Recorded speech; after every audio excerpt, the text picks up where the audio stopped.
All right, a little bit of history, I suppose, to start off with. I'll keep it very brief because obviously there's a fair bit of content to get through because there's been a lot of changes in lighting control in the last few years. Obviously, lots of different protocols, manufacturers and so forth involved in this space. But what we have probably seen probably in the last 4 to 5 years, a lot more convergence with open protocols. There's certainly been a big increase in KNX within this country. So whilst it used to be very European based, there's been a huge take up within the Australian market. I dare say that historically the two best lighting control products in the world probably originate out of Australia, being Philips Dynalight and Schneider Cbus. So just the fact they were both bought by large multinationals probably says a lot in its own right. But they are both world-class products, but certainly the KNX space and particularly some of the other standards that are out there. The big one for us, particularly in the lighting space, is probably DALI. And that's probably the thing that we've seen now, probably in pretty much every project we work on is now almost solely DALI based. So we did our first DALI job probably 17 years ago. It was one of actually David Bird's projects, being CH2. And certainly from where DALI was 17 years ago to where it is now is like chalk and cheese. So if we have a look, obviously current construction project also process sort of dictates how we do some of the lighting controls. Lighting control used to always sort of be its own little pocket, effectively as a subcontract role under electrical contractors. What we see now, particularly more and more in smart buildings, is this whole connected strategy where lighting control now dictates the rest of the building. So occupancy sensors now communicate with HVAC. So we're getting that overall energy management type equation. And that's probably been the big uptake probably in the last 10 years. And more so in pretty much every building we do now. So the lighting control system ends up being a gateway or a highway for other communication to tell other devices what to do. And that's certainly probably been the big change. As we go more and more towards smart buildings, though, we're starting to see a little bit of a change. Some years ago, the guys at Philips, with a lot of the Dynalight background, developed some PoE light fittings. So that was actively installed in a building, the Delight's headquarters, known as the Edge in Amsterdam. A very, very big project, but what it basically meant is every light fitting became a data point. So it gave two advantages: that every light fitting itself pulsated out a MAC address or electronic serial number at high frequency. So they can now use like an internal GPS type system. Fantastic for doing indoor location awareness, tracking where people are in different rooms. Particularly in our pandemic arena, we can actually now monitor how many people are in each space. So we can actually start qualifying that. There was going to be a huge uptake, I suppose, in the PoE space, but really at this point in time, it's cost prohibitive. The back end of it with the PoE switches, particularly for the Cisco certified network design, costs more than the light fittings. We all struggle in the modern day DNC space of holding spec, as we know, with amongst builders.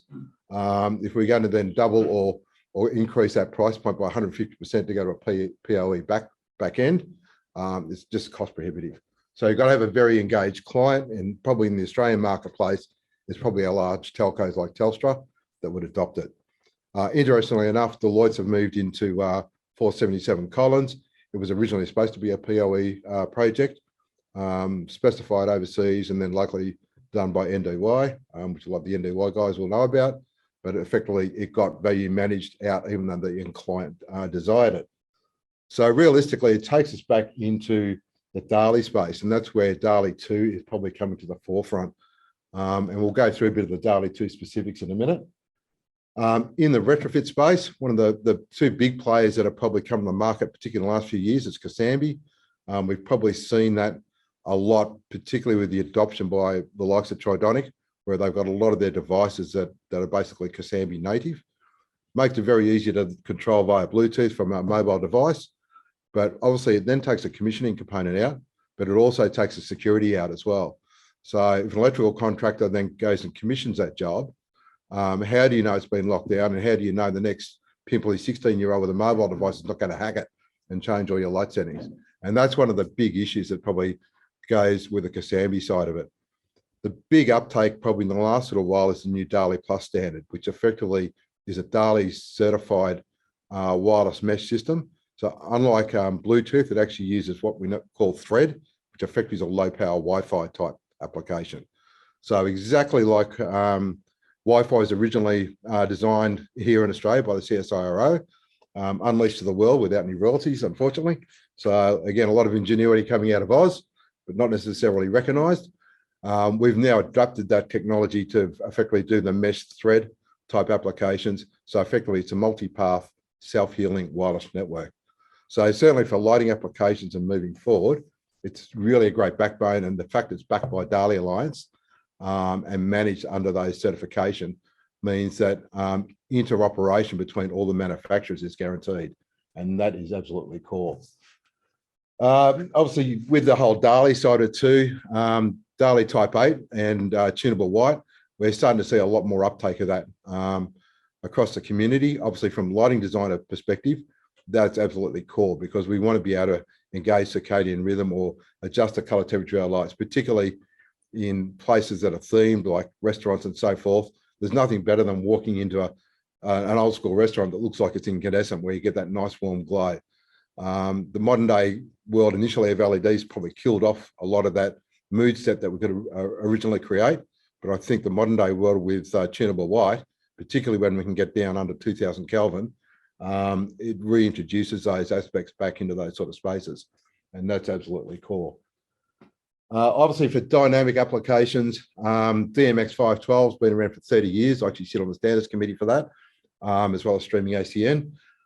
It's still there. So if we're doing any dynamic entertainment type shows, facades, places like MCG and Marvel that have got sports lights or thematic lighting, it's still the go-to for those sort of applications.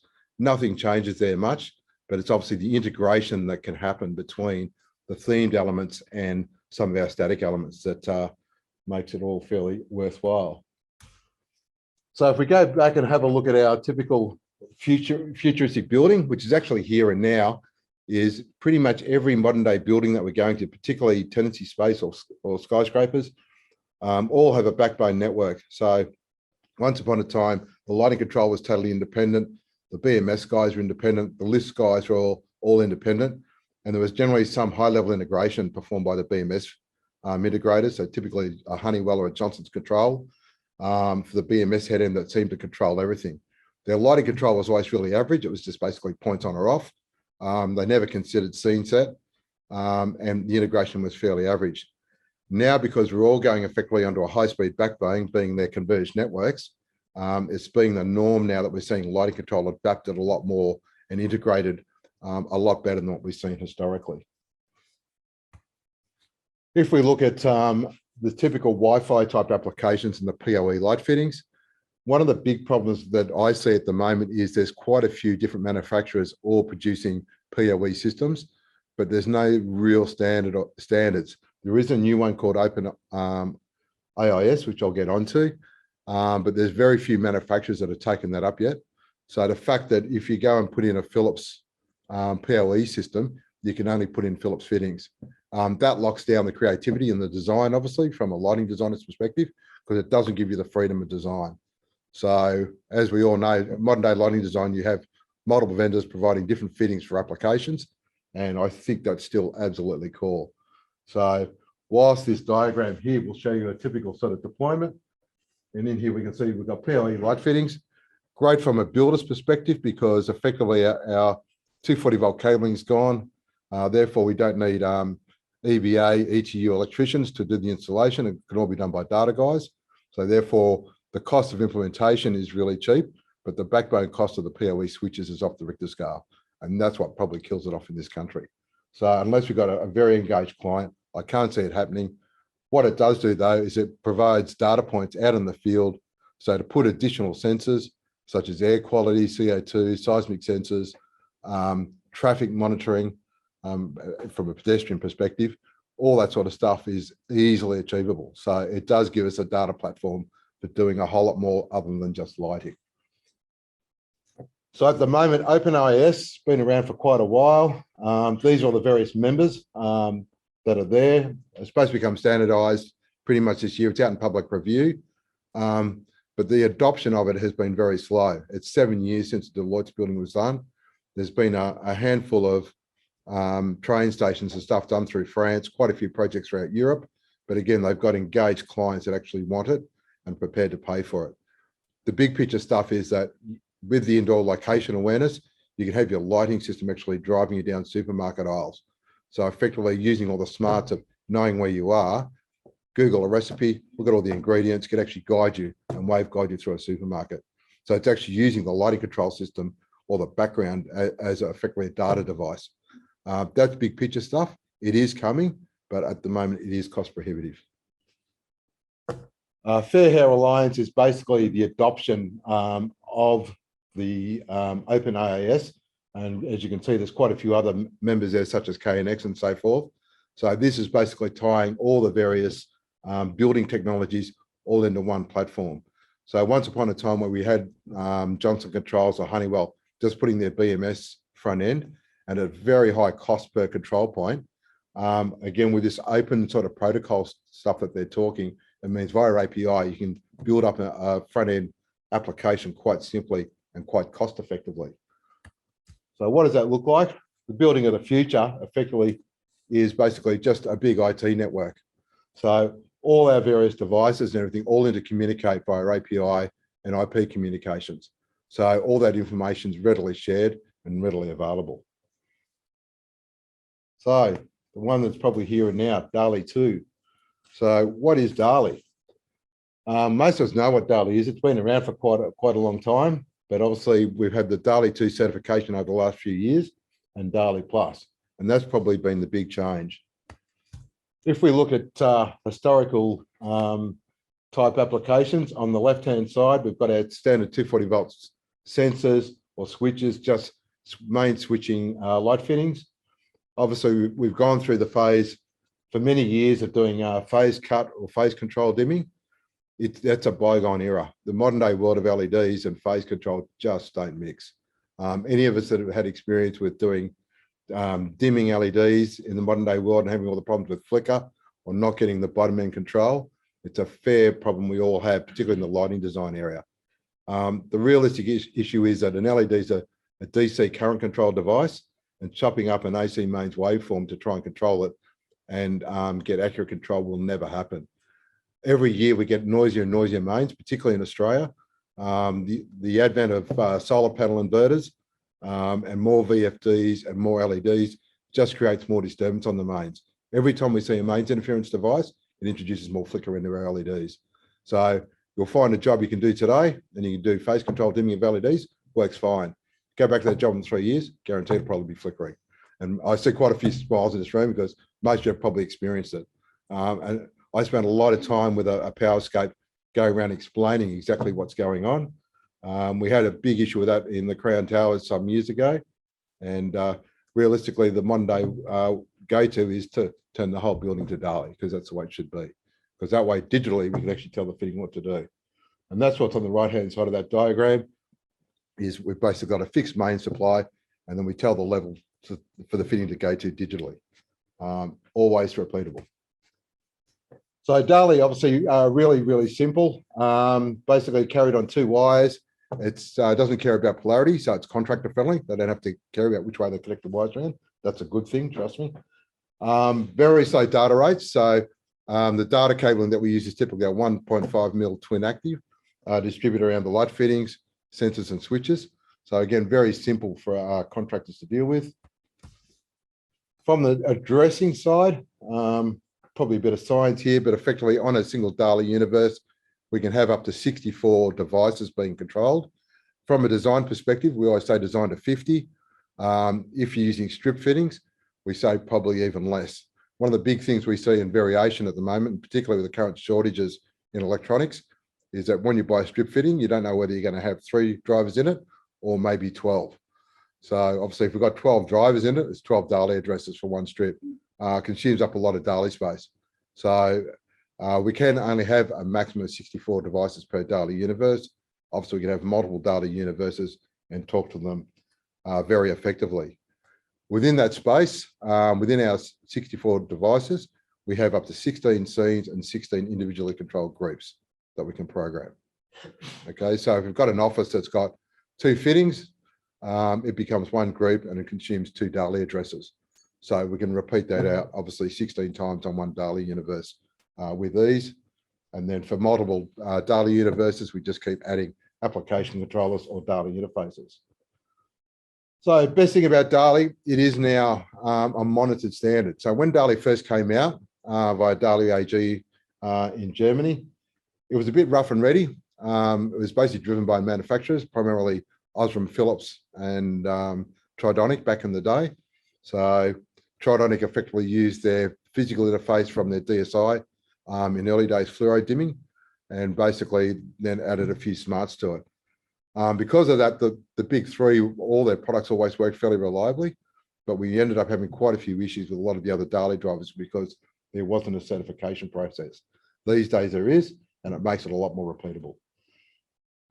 So obviously, from a smart lighting perspective, now one basically data gateway interconnects our fittings, interconnects our emergency fittings if we're doing any public spaces. And then we've got all our sensors and light switches can now go on the DALI bus. So it reduces the cabling costs quite dramatically because you've got basically one platform of cabling. What I've seen is actually a big uptake in residential and utilizing DALI. I did my own house in DALI about 2 years ago. Absolutely fantastic because I can control every fitting individually, so I can get some really good scene set. But from a wiring and control topology, it was just a matter of running basically supply plus a twin active out to all the fittings. If I did my traditional phase control and home hub type application and lots of cable, I probably would have used 5 to 6 times as much cable. So even though I had a greater cost per fitting, it was far offset by the cabling costs and the ease of installation. So what used to be quite an expensive solution with DALI is now basically cost neutral, particularly in residential. So, and we've done quite a few high-end homes. So I've done Anthony Pratt's place, Raheen. So the second and third wings of that particular house, do all the Gandalf's properties and so forth, and they've all got exclusively DALI. So they work really, really well. Okay, so who is DALI? So obviously the best part about DALI, no royalties or commissions. There's no cost of ownership.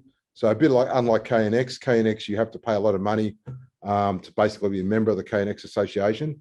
I call it a big marketing campaign. They've done really well to get the old European EIB and rebrand it, and brand it they do. If you go to any of the big trade shows like Light and Build, you know, they have KNX City and they call it KNX City.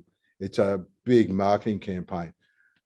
Makes good sense in the European market, not so much for the Australian market. And I still say that probably moving forward, there's going to be a lot more pure DALI-centric type applications. So we talked about DALI before. Who is DALI? DALI Alliance is really it now. I'll share this presentation afterwards. It's got some links to the DALI website. If you want to do some further reading, there's some pretty good stuff there. Some a bit pointy head engineering type stuff, if you're into that. But yeah, if you want to get some glossier oversights of what's going on, it is a good reference. So if we go back to DALI version 1, basically with all the original stuff, there was some compatibility issues. Certainly with the DALI 2 side, we fixed all that up. It's also now standardized as of November 2020 as the main lighting control interface throughout Australia. So it's gone through Standards Australia. So certainly from a design perspective and compliance perspective, as designers, it makes it a whole lot easier for you guys to comply with all the latest stuff. It's also really good because it's been certified for the emergency lighting side. So if you are working in the public spaces where you've got to have monitored emergencies, you can put it all on the one bus and therefore simplify cabling. So DALI 2, what's the big change? So effectively, it's probably all around about the simple inputs. For years, we've seen DALI and many DALI gateways, so from the likes of Clipsal, Philips Dynalight and so forth, all basically having DALI light fittings and then basically utilizing their own sensors. And that's still the topology today. If we go KNX, Clipsal, Philips Dynalight, they basically use DALI as a gateway to communicate to the lighting endpoints. The way with DALI 2 is that it now starts allowing DALI to stand alone as its own control system in its own right. And I think that's probably been the biggest change. So if we look at the good side is probably simple inputs. If we go and have a look at traditional DALI 1 type systems, you could put a DALI switch and a DALI sensor on the DALI line, and you could say, okay, I'm going to configure my 3 downlights to be DALI group 1, and I can configure that proprietary sensor to basically turn on DALI group 1 when it sees motion, and I can have a proprietary switch. But they don't all talk to each other, and it doesn't work well together as a control system. Also, post outside of that own little DALI universe, there was no way of getting that data out to any third-party devices.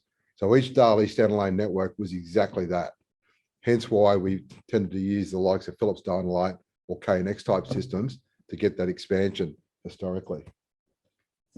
Quite a few multi-master DALI versions had been put into the market, and this is probably prior to DALI 2. So it's basically while all the pointy heads in Europe were basically coming out with the DALI 2 standard and probably fighting as to who had some of the best options, as they often do on these standards committees. It took some time to come into market. So a lot of the manufacturers jumped on board and created what we call their own multi-master applications. Philips Dynalite did it, Halvar did it, quite a few manufacturers in the market. So in this case here, we've basically got proprietary sensors and switch panels. They then talk back to an application controller. So that controller in its own right hosted a virtual device, so virtual sensor or virtual control panel. So it could then communicate to the outside world that an occupancy sensor had gone off. So all of a sudden we could actually interface that with traditional lighting systems, but also then get that information out to third-party systems such as BMS systems via BACnet. So that was probably the big increase. Okay, when we go to multi-master and DALI 2, the best part about this now is it's all standardized. So once we get a DALI 2 sensor and a DALI 2 panel, doesn't matter about the manufacturer anymore. So they all come DALI 2 certified. So when we put a new application controller that's DALI 2 certified, it can now read up to 63 individual inputs into that DALI multi-master controller. So basically you could have on one simple DALI gateway, up to 64 devices being controlled, and then up to 63 inputs, the 64th being the controller itself. So it gives us a lot more flexibility as to what we can do. We also got the interconnectivity then to other application controllers and also out to the real world devices such as BMS. So it starts giving us a whole lot more flexibility. I've recently done some installations. Darkon's new factory premises up at Broadmeadows, for instance. Dean's wonderful love of script fittings out in his factory. He's got lots of them. So we've done that all DALI 2, but they've all got Tridonic M sensors. So there's a Zen controlled application controller, which is designed and manufactured out of Queensland. So a lot of local technology, their application controller, but then different sensors, and all just work together seamlessly. And that's what we always want, is to be able to use and interchange manufacturers, just like we do with light fittings, to give us that maximum flexibility. All right, simplified cabling. So obviously, traditional lighting will end up with basically a lighting control network, typically a low-speed network, either 2-wire as per CBus or KNX, or 4 to 5 wire as per Philips Dynalite. Quite a few different sort of systems out in the market, but we end up with different layers of cabling. Therefore, a little bit more costly and a little bit more complicated for electrical contractors to understand. Once we go DALI 2, the best part about it, all our switches, sensors, control devices, emergencies, all sit on that one DALI 2 bus. So it becomes a lot more simplistic. We have the application controller, which goes out to Ethernet layer, typically talks back to a cloud solution. So most of these jobs will generally have an internet connection, and we can then basically deploy that out quite simply, so I can control it remotely, monitor it remotely, graphically look at where our fittings are at, monitor health, and be able to do our scene set as well. So some of the recent projects, 80 Collins Street in Melbourne, is basically a full DALI 2 type topology right through that whole building. So we've probably got about 8 different tenants in that building now. A lot of them have direct AV integration, there's BMS integration right throughout the whole building. But it's all done on DALI 2 platforms. There's no other controls. So whilst on a floor, they might have control 4 or AMX doing the AV, it's all interconnected and communicating across their ICN or conversion network within the building, which then talks to the application controllers. So it does give an extra level of simplicity, but you still got all the monitoring and the capabilities that we do get with DALI. Okay, improved testing. With the DALI Alliance, for anyone to now label their fitting, it has to go through an accreditation process. So obviously really good and typically for the likes of Osram, Tridonic, Philips, and our key manufacturers out of Europe, they've always been very good on the certification and getting it right. Where we've had a lot of issues historically is a lot of the cheap value engineered products out of China, we'll call them, and perhaps almost according to the standard, but not quite, not always quite working. Well, they now have an obligation. If they're going to brand their fittings as DALI, they have to go and get them certified. So there's a rigorous test process that they have to go through to get that DALI certification. So what it does is it lifts the whole market up and makes everything interconnect a lot better. Okay, modern integration. So the big thing, obviously, with the whole DALI side of it is once we go on an Ethernet level bus, this is what it looks like. So everything now sits on the Ethernet layer. So when we are talking out to third-party devices, so whether it be a hotel booking system, BMS, AV controls, anything, it all basically goes back to an Ethernet layer from the DALI side. The bit in between being the DALI application controllers. And that could be one or many depending upon the size of the project. So when we look at something like 80 Collins Street, there's probably about 400 application controllers across that whole building. But it obviously monitors and communicates with that whole building, as well as giving all the DALI monitoring. So we can look at fitting health, make sure everything's working correctly. All right, the big thing probably in our space is color control. And probably also the big thing is obviously with the whole BCA compliance. As we know, Building Codes of Australia, and I think there's been an authority of this, done quite a bit of talking about it previously, but you know, there's a lot of pressure on obviously the power density we're allowed, and can obviously impact, I suppose, on our lighting designs and what we can provide.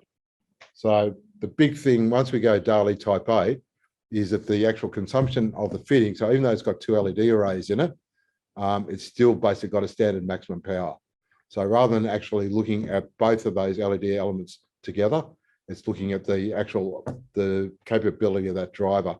So it will always only bring up one element or the other, or combination thereof, but the power draw will always be consistent unless you dim the whole thing back. The best thing about it, once we do go DALI Type A, is we get that consistent dimming. Back in the day with the older type drivers, or DALI Type 6, where we would have 2 drivers consuming 2 addresses, and we literally just dim up one and dim down the other. When we try to dim them down, so in this case here, we dim them down by 10%, we get a drift in color temperature accordingly, right? Because of the way, the non-linearity and the logarithmic scale of DALI dimming. Once we go Type 8, doesn't matter. We set the color temperature remotely into the driver. It's one address, got 2 attributes, a dim level and a color temperature attribute. We set the color temperature, still consumes the right power and compliant with the your power density calculations that you need to do, but it gives you that infinite control. So therefore the creativity, particularly when we're looking at hospitality, restaurants and cafe type spaces. So open standards, why do we do it? Obviously, risk reduction in open standards. It means it does open it up. There's a lot more players in the market. There's a lot more better quality products that we can utilize, and gives us, I suppose, from a lighting design perspective, a little bit more finesse in what we can do. The fact we've got control and dimming capability of every single endpoint obviously enables you then to do the scene set and the creativity of what you're trying to record or what you're trying to obtain for the end client. So it does give us a lot more value. The big thing we'll see future-wise, D4I, drivers built for interluminaire DALI.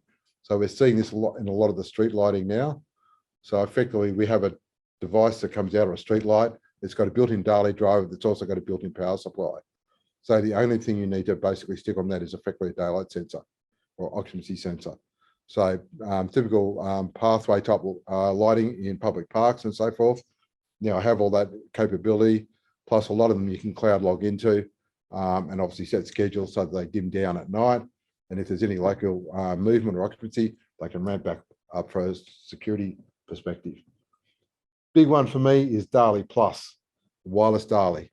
Alluded to before with Kasambi, it's had a huge take up probably in the last few years. I've always had a few issues with it, not from what it can actually offer, but more who deploys it.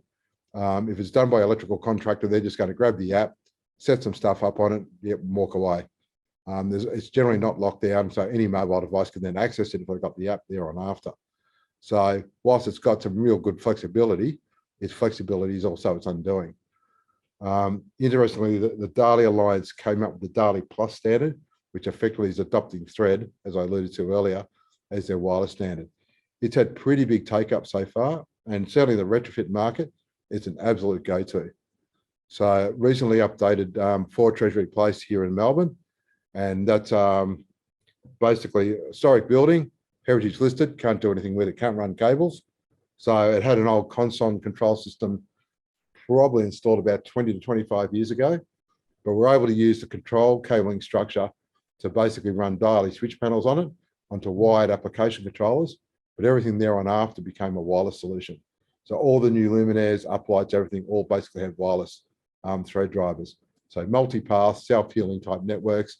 We basically built up those thread networks, but then we gave effectively ultimate control.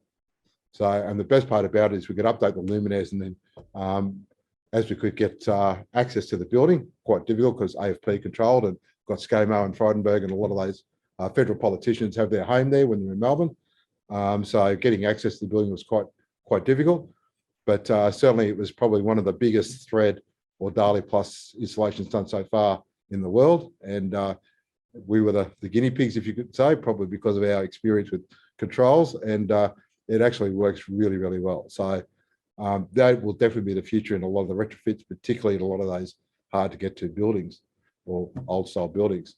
The best part about it is because it is all DALI though, and they're all Ethernet based application controllers, it all goes onto an Ethernet backbone. So you can have the combination of wired and wireless, and it'll all work natively together with ease.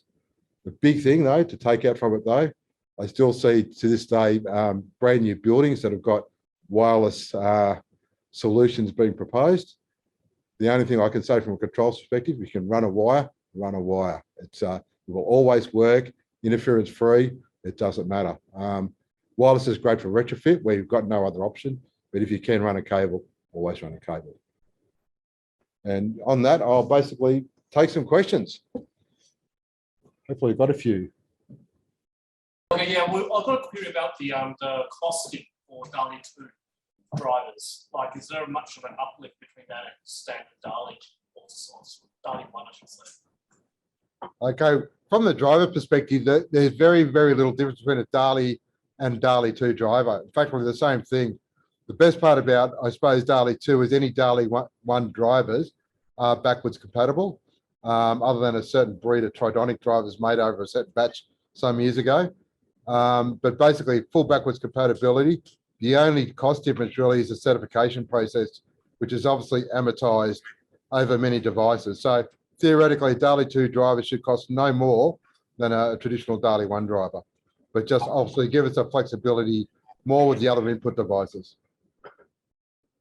What about the cost of DALI Plus as opposed to DALI 2? DALI Plus starts getting a little bit more expensive, so it all depends upon the number of IoT devices or wireless devices we need in the field. So in the Commonwealth Officers project, we basically had 6 uplights around the perimeter. So each of those had their own individual IoT bridges.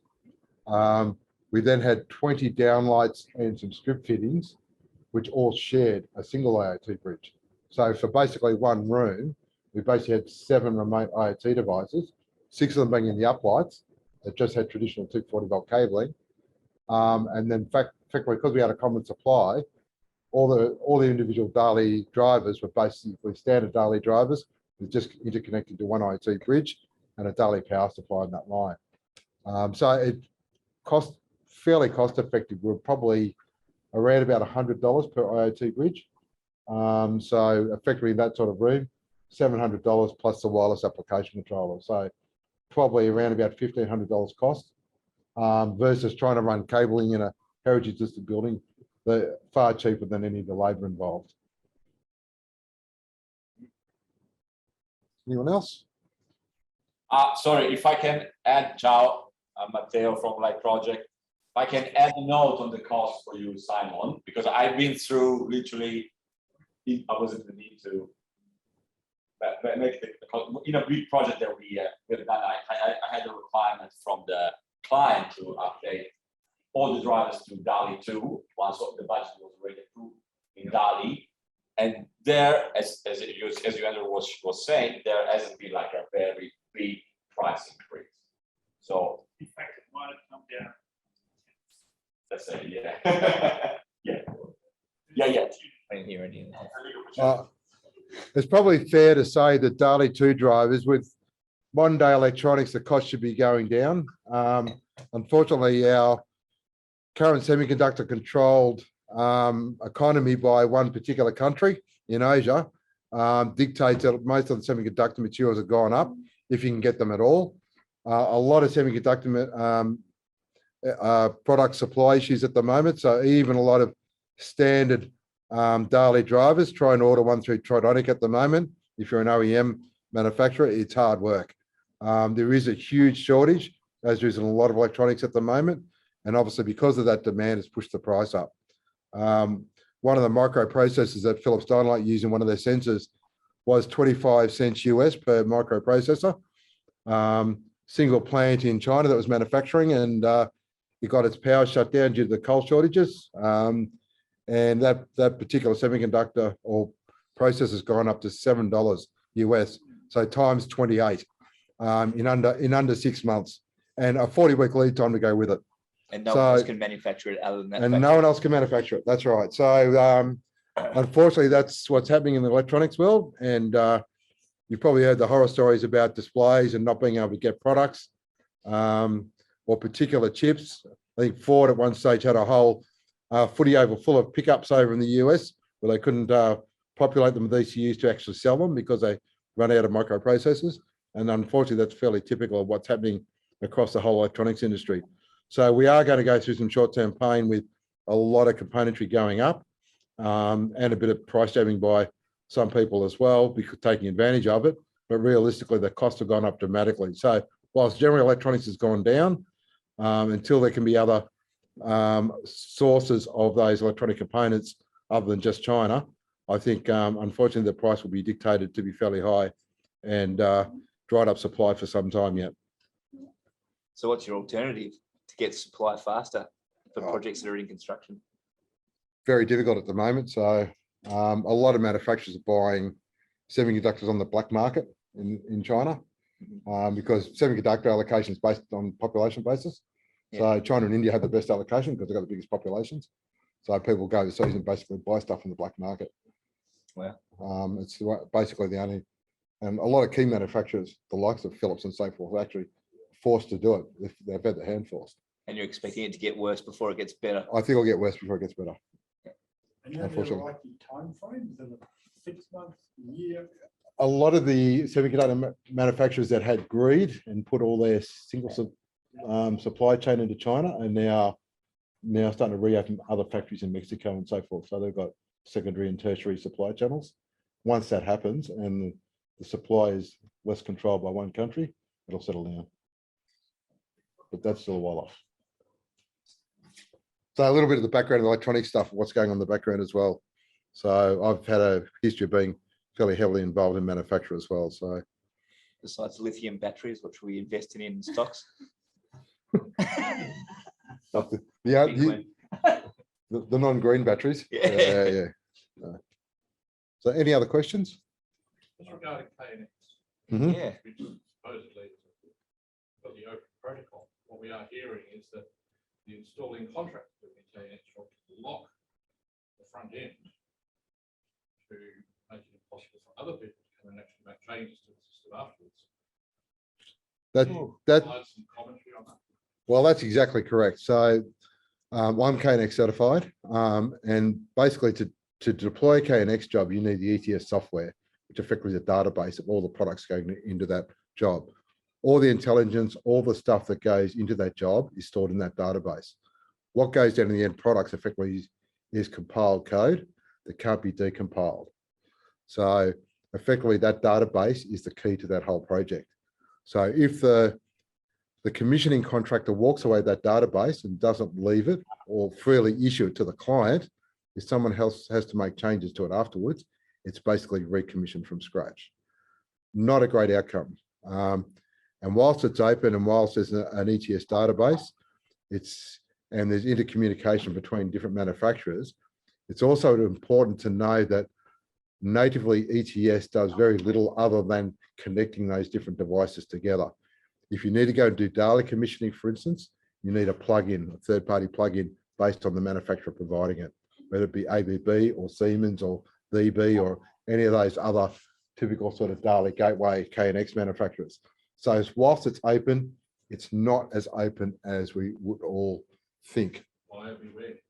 So Question, is there a absolutely. way then for a specifier, because Steve Bounce already asked a question, to write in their specification that must be handed over as a non-lock system? Absolutely. The database should be handed over and stored with the end client. Effectively, if they've paid for the commissioning, it should be submitted as part of the electrical as-built, effectively USB key. It should be provided through the builder's services manager and should be also issued to the end client in every situation. So there's multiple copies. The big thing moving forward is if you've got multiple vendors that do different things in that building, be it if the base building and then there's tenancies moving in and different commissioning contractors get different parts of it, that database that has to be managed if it's all on the same KNX network. And it does get very messy. Can you give us a couple buyer beware outside of Kasambi, which we're all probably proficiently looking for, probably training on, and we all understand the marketing scenario around it, but there must be another bunch of wireless systems that are open protocol or whatever it is that people are pushing to the market that you've seen, maybe more than what we have? There's probably Enlighten, there's quite a few other wireless products coming into the market. I'd still say that, yeah, DALI Plus and Kasambi are probably the two core ones. The other ones are all proprietary, with single points of commissioning and possibly single points of failure as a result. A lot of them I call interim technologies because a lot of those were brought to market because there wasn't DALI Plus. And I think the more DALI Plus gets established in the market, that there'll be less demand and desire for a lot of those other wireless products. Yeah. Most people have a desire to go with standards and open protocol, multi-vendor type applications. And I think that's the future. Can I ask about DALI and RGB currently we use DMX and then integrate at a higher level, but with DALI 8, can that? Okay, it's a good question actually. DALI Type 8 supports both tunable white and RGBW. So whilst it's there as a standard, there's very little drivers out there that unfortunately support it. There's probably the Aldo-led range of drivers out of the Netherlands that do it, but there's not a huge amount of them, unfortunately. So speed of it, DMX versus DALI. It's like chalk and cheese. So DALI's fairly slow. Like DALI, you're basically getting on a good day, you might get 40 DALI packets through on a bus per second.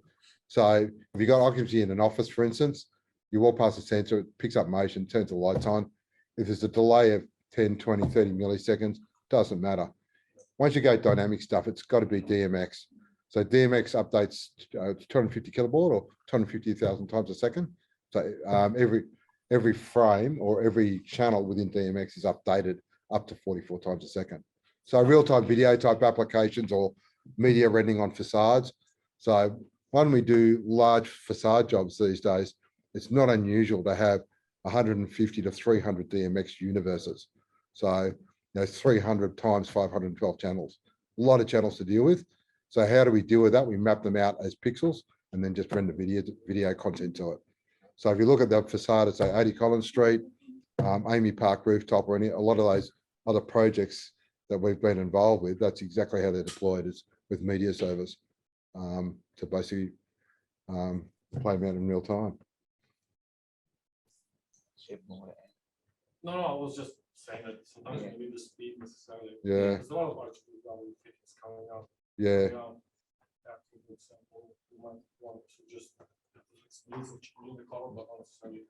Yeah, so if you look, so if you look at a modern day sort of breakout space, you know, so if you're doing a say large tenancy design for a high-end client where they want some trendy breakout spaces and they want some dynamic RGB in their breakouts or reception type areas, that's when you'd actually use a combination of DALI and DMX.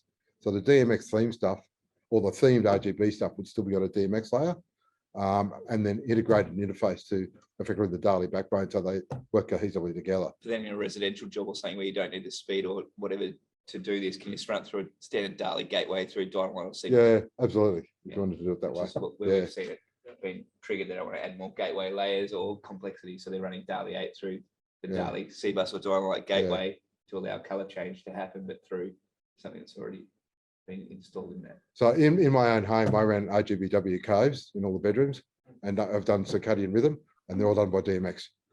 Only because. All right, come on now, you just a can of words. Sorry, Do mate. you actually use your circadian rhythm, or do you freaking just put it on 2700K? No, I actually use it. Ah, bullshit. I actually do it. It's fantastic. Is it? It is. So 6,500 during the middle of the day? Yeah. No. I basically only switch it about 3 different levels. Yeah. So effectively, it's in the first thing in the morning and late at night. It's probably around about 2,000 Kelvin, and then basically I probably go to about 4,000 Kelvin around 10 o'clock in the morning, and then 6,500 Kelvin to the prime sunlight, and it's fine. It works. Killer. That's Killed my whole mentality, philosophy, everything. It actually, I tell you what, when you live with it and it just happens notably in the background, it's fantastic. All right, anyone else live with 65,000 Kelvin as lighting designers in their house? 6,500. Aware of? Yes. Yeah. I had 6,500. Yep. But, in fact, they're in treating use of light. Yes. They're lighting the garden from the top of the roof at about 1 light. So it looks like moonlight, 2,700 full outlights. All right, that's what some people do. So yeah, sorry to kill you off on that one. No, that's all right. It's a very good discussion. It's one of those hard things where most people aren't working with tunable light and they're not using dynamic lighting, especially residential application. So to convince someone to do 6,500 Kelvin and tunable light for circadian rhythm, pretty tough call, even for. Anyone else got any questions or comments?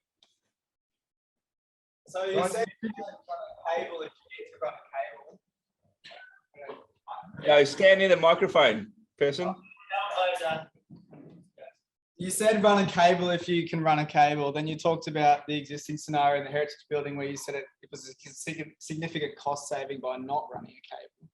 Mm-hmm. There's a point there which labour is getting so expensive that running a cable is actually going to be more cost prohibitive than the possibility of not running a cable system failing and having to interfere with and actually update it. Well, if you have a look, if you're doing a new build, you've already got to run mains out to that fitting anyway. So to tandem run a twin active for the DALI is a no-brainer. It's already there. You already got the labour of running one. It costs no more to run the second cable or to have a combined DALI power cable, as is the way of a lot of sort of new structured cabling type projects. In a heritage building, the big problem is not only is it expensive, in a lot of cases you just can't. You can't drill a hole, you can't do anything. You're bound by the heritage layer as to what you can do. So if you are going to do lighting controls in those applications, you have no solution other than to go wireless. But my preference still, in every scenario, if you can, you should always run a cable. I have one more question as a lighting supplier and then lighting designer. And we've been working with DALI and CBus and Dynamite for a very long period of time. And every time something goes wrong, we obviously have to call in a certified DALI commissioner or programmer that understands any one of those systems. What does it take for us to be accredited to understand how to do that or fault find or commission? I think the big difference now with the DALI 2 stuff is we've got DALI application controllers from other suppliers. And so all the new Philips Dynamite controllers are DALI 2 certified. But we've got the likes of Tridonic and Zen that have got their own application controllers as well. So Zen, absolutely revolutionary type company out of Queensland. The guys that own it are basically ex-Tridonic guys, so they understand the whole Luminaire and DALI side very, very well. and their application controllers are certainly world leading. They're represented on the DALI Alliance Committee as well. So they have a lot of input as to what goes on. But the best part about it is that it can be commissioned via an app. So effectively, you can put an app on your phone and it takes a lot of the stuff away. When it talks to the app, smile to myself. so, but it is talking out to the cloud. It's not talking directly to the Luminaire. system, yeah. So it's not like Kasambi where you've got a handset that's Bluetooth directly connected to the system. With a handset, it's connected via 4G out to a cloud. It's got a very secure login, so it uses TLS encryption. Otherwise, I wouldn't have got it in the federal government offices, as you can well imagine, because you can imagine very high security level. So the TLS encryption out to the cloud, and then the connectivity makes it easy for anyone to be able to commission. So to give you an idea, How intuitive is it to commission? with a bit of initial instruction, very intuitive. So to give you an idea, 80 Collins Street, probably about 90% of that building was commissioned by the electricians or the guys from ION. Yep. And they're basically, I suppose, standard of who could commission the system was the guy that knew how to open Outlook on his computer the best. It says per typical electrical contractors, not necessarily that IT savvy, but we were able to train them up and deploy that very easily and very quickly.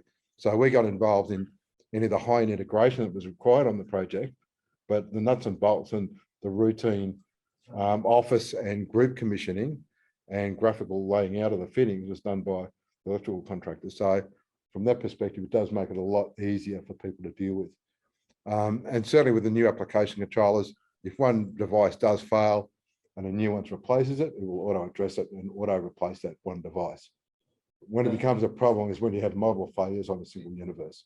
So if you've got, No, you can't say. no, you won't mention your cans. Not our cans anymore. Not your cans anymore, no. But if you did have 5 fittings on one DALI universe that failed, you still need someone to say, okay, well, where are they being replaced and where do I graphically or rezone them or regroup them back out?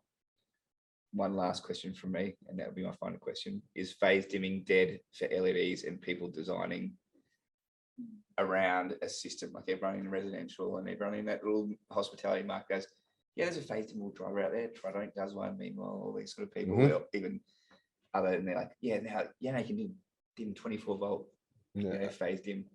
I believe it is dead. It should be dead. Hand up. I agree, by the way.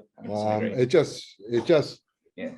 just phase dimming. And I mean, I come from a background of designing phase control dimmers, I think I designed my first dimmer for the Sydney Opera House almost 40 years ago, long time ago. It's dead. It's a bygone era. Yeah. So, phase control was great for filament lamps, and it still has a place in theatre, which is probably the only place it deserves to stay, only because they're the only lamps that haven't been outlawed yet. Give it time. But in saying that, well, the latest generation of theatrical luminaires that are LED based and DMX straight into them that are being utilised are fantastic. So we'll see all those theatre, television type applications be 100% LED within the next 2 to 3 years. That's the way the market's going. So there should not be phase control left at all, in my opinion. So Max, listen. Maddie, listen. There'll be some purists. There'll be some purists out there. I used to be one of them once upon a time, but the thing is, if you want to get that low level discrete control flicker free, you have to go digital dimming. Trying to do via phase control, there's too many variables on the mains. It's too hit and miss as to what works. And if you want warm dim, just find it on the black market of halogen. I don't know if anyone remembers that. Hey, go tunable white. Yeah. Okay. No more questions? Thank you very much.